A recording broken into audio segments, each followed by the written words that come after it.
Hi dear students, welcome to today's class. Today we shall try to learn two stories about flying.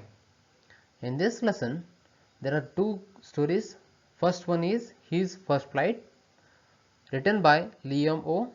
Flaherty, and the second story is all about Black Aeroplane, and this is written by Frederick Forsyth. Okay, now we shall move to the lesson stories about first flight.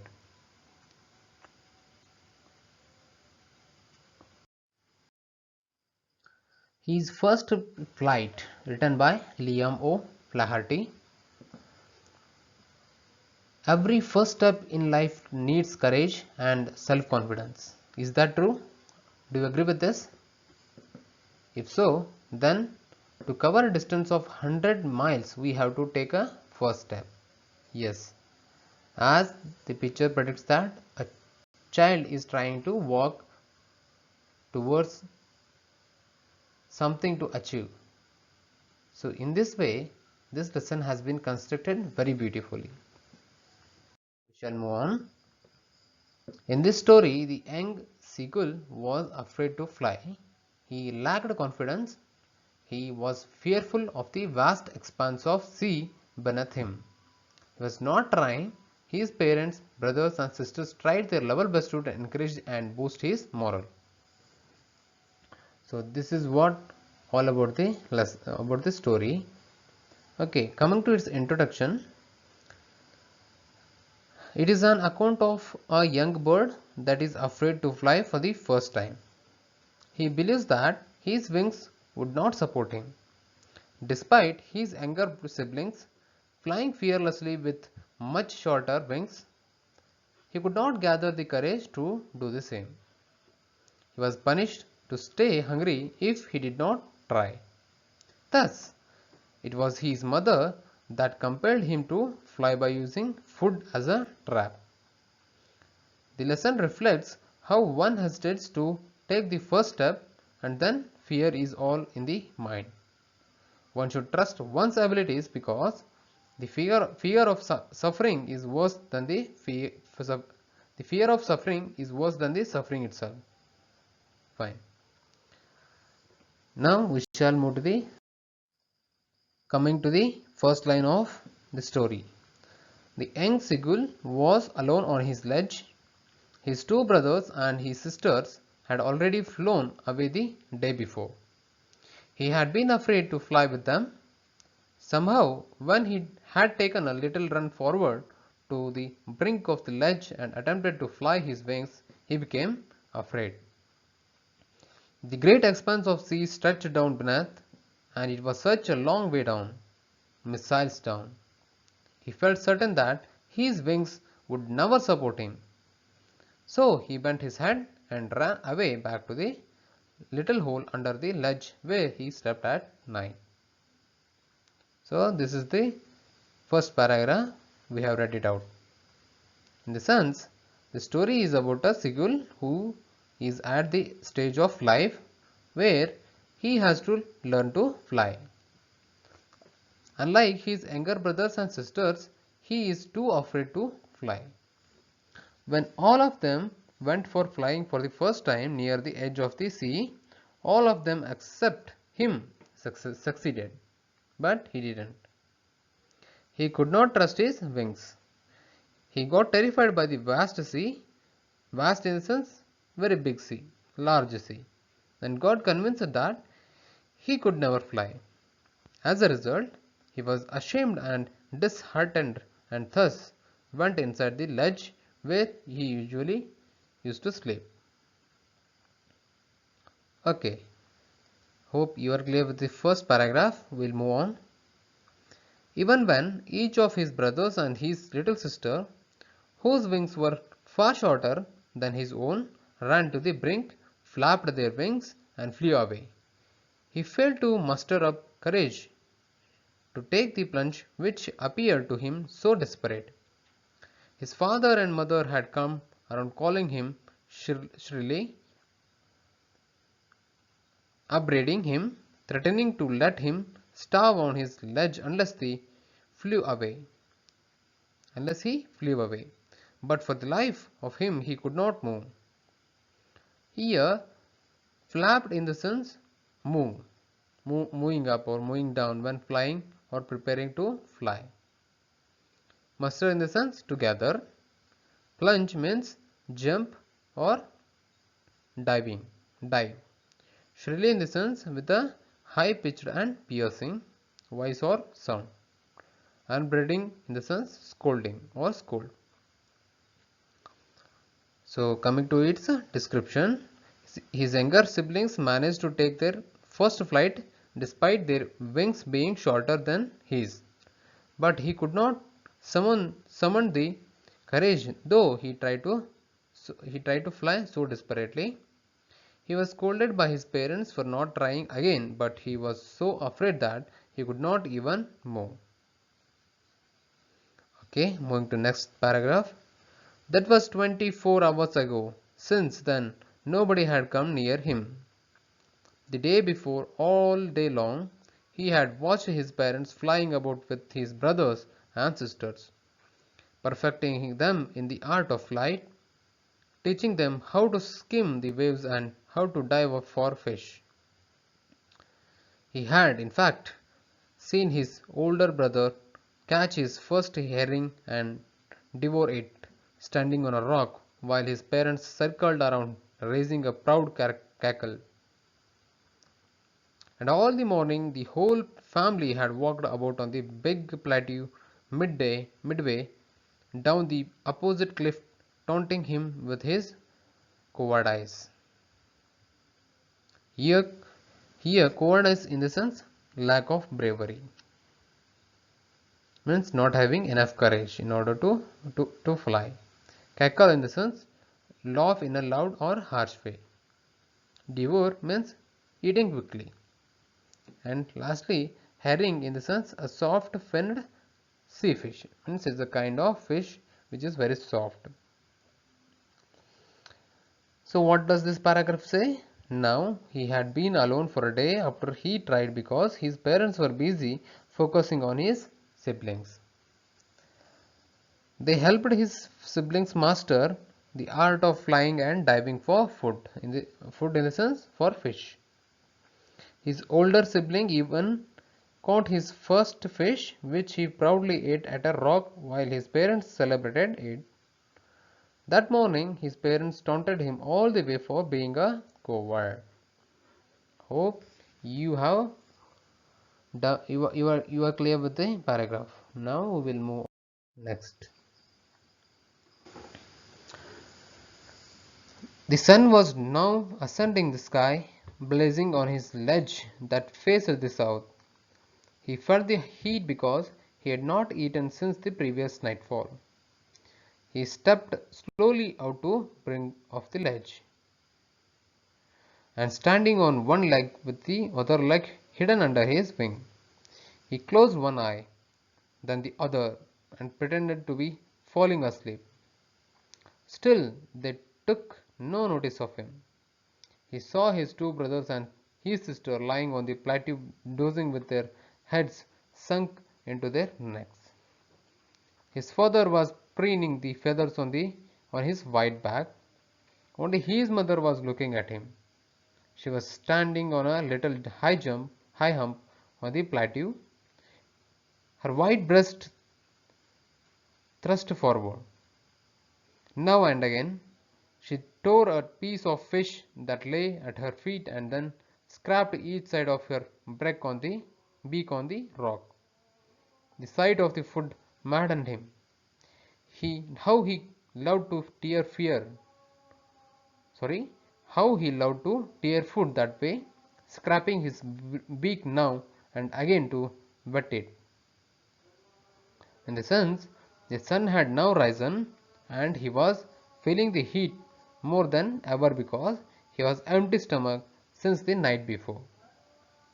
He stepped out of his ledge and pretended to sleep on one leg to gain the attention of his family. Still, no one noticed him.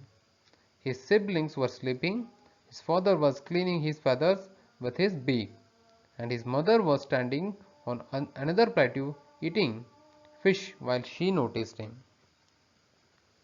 The seagull got mad on seeing the fish because he was very angry. He loved to tear away fish and scrape his beak now and then. Moving to next paragraph. Ga ga ga, he cried, begging her to bring him some food. Gav call ah, she screamed back derisively. But he kept calling plaintively. Sorry, but he kept calling plaintively, and after a minute or so he uttered a joyful scream. His mother had picked up a piece of the fish and was flying across him with it. He leaned out eagerly, tapping the rock with his feet, trying to get nearer to her as she flew across. But when she was just opposite to him, she halted, her wings motionless, the prize of fish in her beak almost within reach of his beak. He waited a moment in surprise, wondering why she is not sorry, wondering why she did not come nearer, and then, maddened by hunger, he dived at the fish. Here, derisively in the sense in a manner expressing contempt or ridicule. Plaintively in the sense sad, and uttered means make a sound with someone's voice. Halted means stopping or stopped. The meaning of this paragraph is he cried in a hunger to his mom while his mother screamed back angrily, but he kept crying, which soon turned into a joyful scream at the sight of his mother flying towards him with a piece of fish. He got excited as she came nearer and thus leaned forward. Suddenly, she stopped not too far from him. Out of excitement and hunger, he dived at the fish without realizing for a moment that he was afraid to fly. Okay.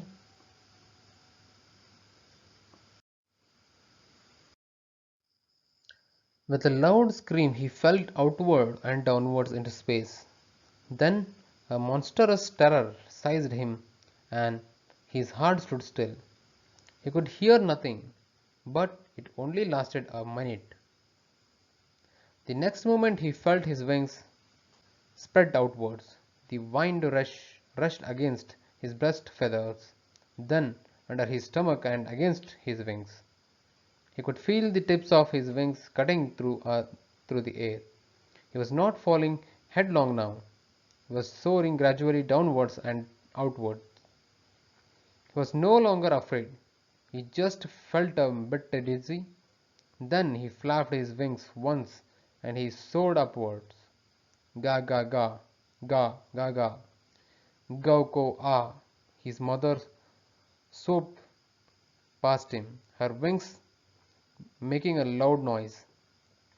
He answered her with another scream. Then his father flew over him, screaming.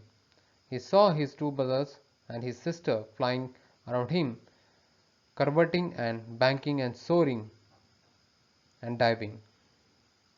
In the sense, he got so excited that he fell as soon as he tried. For a moment he was in a shock and stood still out of terror.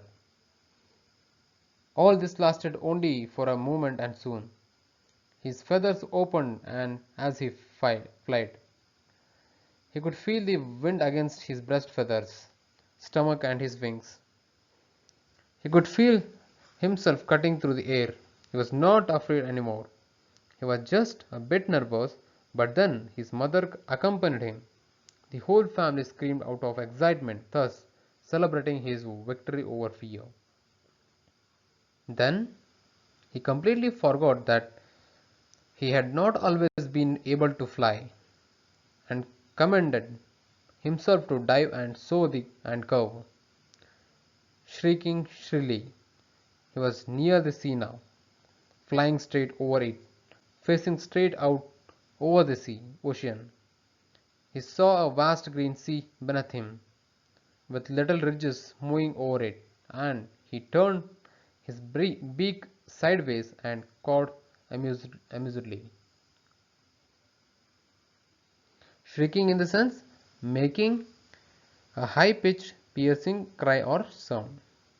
Okay, cawed means utter a caw, means saying a caw. In the sense, the description is, once he overcame his fear, he forgot that he was once afraid of it. He did all those things he once feared. He flied straight over the sea and could see the greenery and the mountains beneath him. He screamed out of joy as he enjoyed the victory. Okay. Now coming to the last paragraph.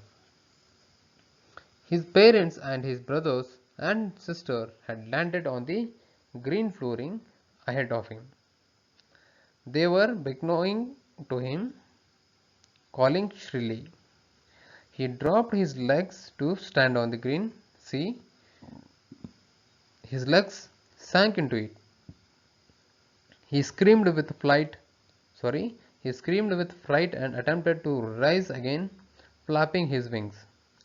But he was tired and weak with hunger, and he could not rise. Exhausted by the strange exercise, his feet sank into the green sea, and then his belly touched it and he sank no farther. He was floating on it, and around him his family was screaming, praising him, and their beak were offering him scraps of dogfish. He had made his first flight.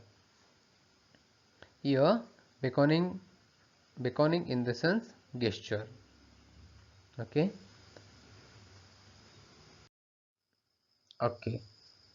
Coming to its description.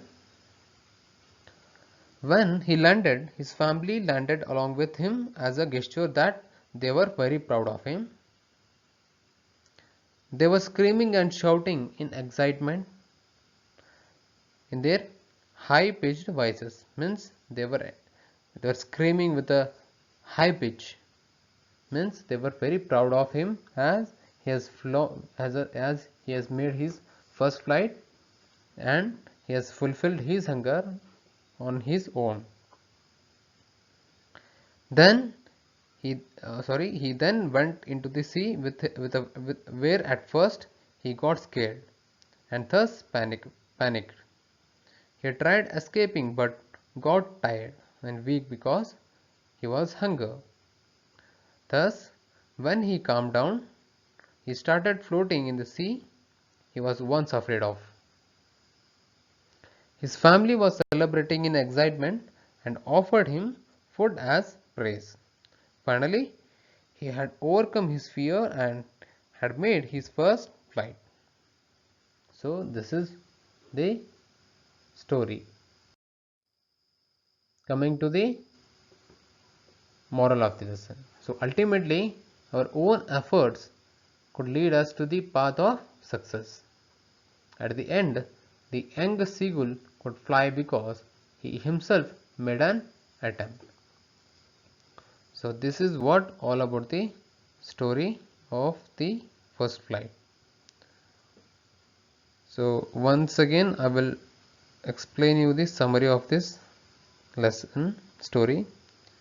The story His First Flight, written by Liam O'Flaherty, is about a young seagull who is afraid of flying. All his younger siblings, despite their much shorter wings, flew fearlessly, while he could not gather the courage to trust his own wings. The young seagull became sad when he saw his parents perfecting his younger siblings in the art of flying.